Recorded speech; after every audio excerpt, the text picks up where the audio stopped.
Wait to cross.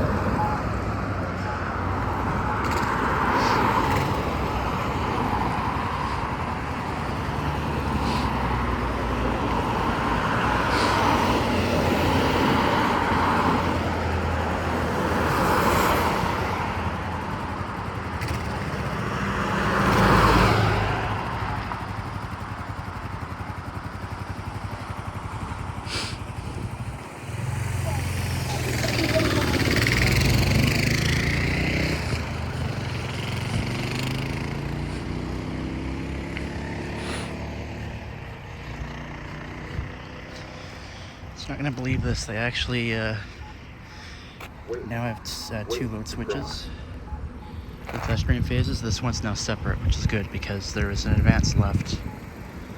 So if the advance left activated, this walk sign used to not go, but now it does.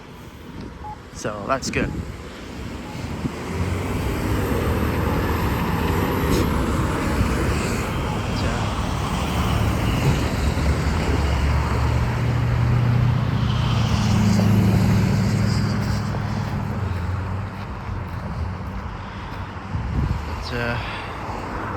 Yeah, there you go. The controller's been replaced, so I think this intersection's done.